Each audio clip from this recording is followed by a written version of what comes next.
কু আনফুসাকুম ইয়া আইয়ুহাল্লাযীনা আমানু কু আনফুসাকুম। আল্লাহ তাআলা প্রথম বলেন তুমি আগে নিজে বাঁচো, আগে নিজে সিদ্ধান্ত নাও। ওয়া আহলিকুম নার, জাহান্নাম থেকে বাঁচার জন্য নিজে চেষ্টা করো এবং পরিবারকে চেষ্টার মধ্যে রাখো। আমার ভাই বোনেরা, আমার মায়েরা বোনেরা, আমার চাচিরা, আমার খালারা, আমার দাদিরা, আমার এখানে পিতৃতুল্য মুরব্বীরা, আমার তরুণ যুবকেরা, সন্তানেরা, আমার ভাইয়েরা, কৃষক, শ্রমিকেরা, শিক্ষক, ওলামায়ে কেরাম, ইমাম, খতিবেরা, একটা অনুরোধ করি, আজকে এখানে আমরা যারা বসছি আমরা একটা পরিবারের সদস্য। আজকে এখানে যেমন একত্রিত হয়েছি, আল্লাহ তাআলা আমাদেরকে আল্লাহর জমিনে আল্লাহর দ্বীন বাস্তবায়নের চেষ্টার মধ্য দিয়ে তিনি যেন জান্নাতেও আমাদেরকে একত্রিত করে দেন। এখন বলবেন যে ও কথা তো এর আগে শুনছি এরকম যে তোমার ব্যাপারে আমরা শুনছি তুমি নাকি বাংলাদেশে বিভিন্ন জায়গায় জান্নাতের টিকিট বিক্রি করো, এই টিকিট এখানে লই আইছি। আমার নামে এই কথা আছে না নাই? আছে। মাশাআল্লাহ, তাহলে খোঁজ খবর আছে আপনাদের কাছে। জি। আমাদের ঘর যে আগে একতলা ছিল এখন যে এটা তিনতলা হয়েছে এটা জানেন তো সবাই? না, ওরা নিচতলাই আছে। না না হয়েছে, কি বলেন ভাই? আগে ওটা ভাঙাচুরা ছিল, এখন ওটা আলহামদুলিল্লাহ আমরা মোটামুটি ডুপ্লেক্স বাড়ি করছি, এটা জানেন তো সবাই? না, জং ধরছে। কি বলেন জানেন না? তার মানে খবর নাই আপনাদের, জানি নাই আপনাদের। কারণ এই জান্নাতের টিকিট বিক্রি করে আমি আমার ওই ভাঙাচুরা ঘর আলহামদুলিল্লাহ ডুপ্লেক্স করে ফেলেছি। আলহামদুলিল্লাহ কর। হয় আলহামদুলিল্লাহ। সুবহানাল্লাহ। জান্নাতের টিকিট যদি বিক্রি করে তো বেশি বিক্রি করা লাগে ভাই, দুই একটা বিক্রি করলেই তো মোটামুটি কোটিপতি। সে কোটিপতি না, মিলিয়নিয়ার হয়ে যাওয়ার কথা। আমি তো এখনো ঘুরে বেড়াইতেছি, আমি আমার বাড়িতে আসলে মানে 7 দিন গোসল করি না শীতের ঠেলায়। ভাই সকালবেলা প্রতিদিন ঘুম থেকে উঠে গোসল আজকেও করবি না? আমি বললাম না ভাই আজও করব না, আমার পক্ষে সম্ভব না। তো কেউ কেউ আশপাশ থেকে বলে যে একটু কারেন্টের লাইন টেন দিয়ে পানি গরমের ব্যবস্থা নাই। আমি বললাম আমার বাড়িতে যে কারেন্টের লাইন, ওই লাইনে যদি পানি গরমের লাইন বসে তো ঘরে আগুন ধরে যাবে। আমার ভাইয়েরা, জান্নাতের টিকিট বিক্রি না, আমাদের দুনিয়ার সমস্ত কাজের সাথে জান্নাতের সম্পর্ক থাকা দরকার আছে না নাই? আছে। চোখ বন্ধ হবে না? হবে না? হবে। না, কি বলেন? ওই যে কিয়ামত পর্যন্ত বাঁচবে, দোয়া করে একজন কয় কিয়ামত পর্যন্ত যেন আল্লাহ তোমার বাঁচাই রাখে। এটা কি দরকার আছে ভাই? না। কিয়ামত পর্যন্ত বাইচে থাকবে মুসলমানরা, কাফেররা, এটা জানেন তো? হয় না। কিয়ামত পর্যন্ত মুসলিম একজন ইমানদারও বেঁচে থাকবে না। কিয়ামত হবে মুসলিমদের উপরে, ইমানদারের উপরে না। কিয়ামত হবে কাদের উপরে? কাফেরদের উপরে। কাফেরদের উপরে। কিয়ামত হবে কাফেরদের উপরে। একজন ইমানদার থাকতো কিয়ামত হবে না। সহিহ হাদিসের বর্ণনা। একজন ইমানদারের উপরে কিয়ামত হবে না। আমাদের কেউ কেউ দেখেন অতি উৎসাহের ঠেলায় কয় আল্লাহ তোমার কিয়ামত পর্যন্ত বাঁচিয়ে রাখো।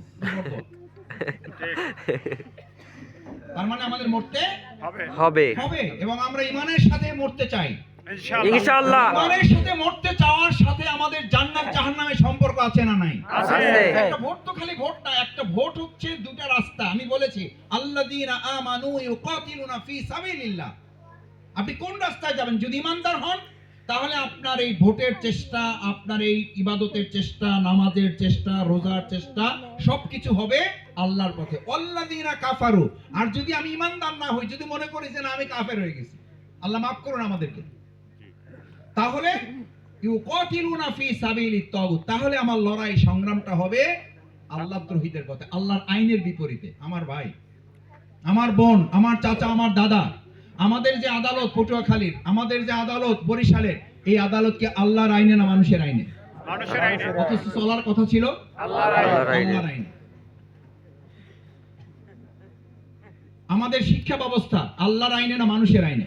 মানুষের আইনে। আমাদের ব্যাংক, আপনি চাইলেও সুদ মুক্ত ব্যবস্থা এখন পর্যন্ত খুব একটা আছে না। নাই। তাহলে সুদ বন্ধ হয় নাই, ঘুষ বন্ধ হয় নাই, মদ বন্ধ হয় নাই।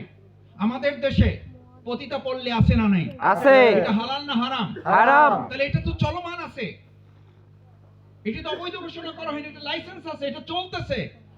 অর্থাৎ আপনার দেশে মুসলিম হওয়ার পরও আপনি জানতেছেন টাকা দিয়ে আপনার চরিত্র কেনাও যায়, চরিত্র বিক্রিও করা যায়। তাহলে সেই অবস্থার পরিবর্তন আমার ভোটের মাধ্যমে সম্ভব, এটা আপনি জানেন। রাসূল সাল্লাল্লাহু আলাইহি ওয়াসাল্লামের সময় যুদ্ধের মাধ্যমে হতো, আর এখন ভোটের মাধ্যমে সম্ভব। তাহলে ওই সময় হতো তীর ধনুকের যুদ্ধ, আর এখন হলো ব্যালটের যুদ্ধ। তাহলে ওই তীর ধনুকের যুদ্ধ আর এখন ব্যালটের যুদ্ধ, মর্যাদা আছে না নাই? আছে। খালি খালি এখন কি খালি একটা ভোট না, এটা যুদ্ধ। এটা যুদ্ধ যুদ্ধের পক্ষ আছে না নাই? আছে। ওই সময় আবু জেহেল মুহাম্মদ রাসূলুল্লাহ সাল্লাল্লাহু আলাইহি সাল্লাম, এখন আবু জেহেল মুহাম্মদ রাসূলুল্লাহ সাল্লাল্লাহু আলাইহি সাল্লাম, দুই অনুসারী আছে না নাই?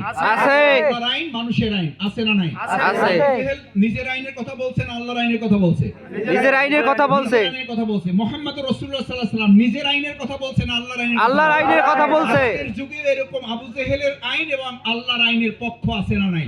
আছে। মুসলিম হিসাবে, মা বোন হিসাবে আপনার বিবেকের কাছে প্রশ্ন রেখে গেলাম, শফিকুল ইসলাম মাসুদ আপনাদের ঘরের সন্তান, আপনার বিবেচনায় তাকে পছন্দ হোক না হোক, কিন্তু আল্লাহর আইনের পক্ষে থাকা এটা কি আমার ইচ্ছা অনিচ্ছার ব্যাপার না, এটা আমি বাধ্য?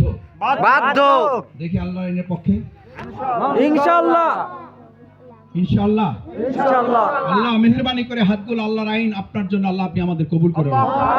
আল্লাহ আপনার দিনের জন্য কবুল করে নেন। আল্লাহ আমাদের ভুল ভ্রান্তি মাফ করে কাল কিয়ামতের দিন আপনি জান্নাতের জন্য আমাদের কবুল করেন।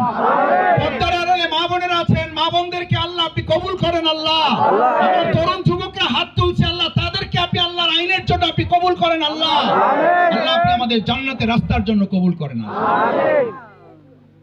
আমার ভাই বোনেরা, আমি আপনাদের কাছে ভোট চাইতে এনে আসছি আপনাদের কাছে আল্লাহর আইনের পক্ষে, এটা বলা আমাদের দায়িত্ব। ঠিক। এই জায়গায়, এই মাদ্রাসায়, এই মসজিদে আমার মামা আছে জি। আর মুরব্বীরা মারা গেছেন। এই মাদ্রাসায়, এই মসজিদে আমি কোরআন তালিম করেছি। ঠিক।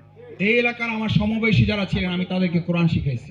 ঠিক। আমি এখানে সভ্যদারি করেছি। সভ্যদারি মানে হচ্ছে রাত্রিবেলা এসে তাহাজ্জুদে আপনাদের এই মসজিদে আমি ঘুমাইছি। ঠিক।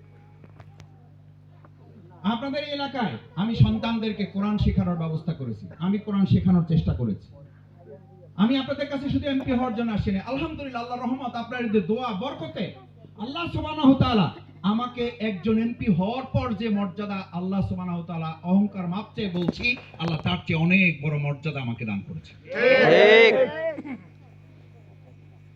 সুতরাং এমপি হওয়া না হওয়ার মধ্য দিয়ে আমি এর আগে এই যে বলছি বক্তৃতা করব না, তাও দুইটা কথা চলে আসতেছে। আমি বলছিলাম যে বাউফলে একজন এমপি হয়ে যা করবে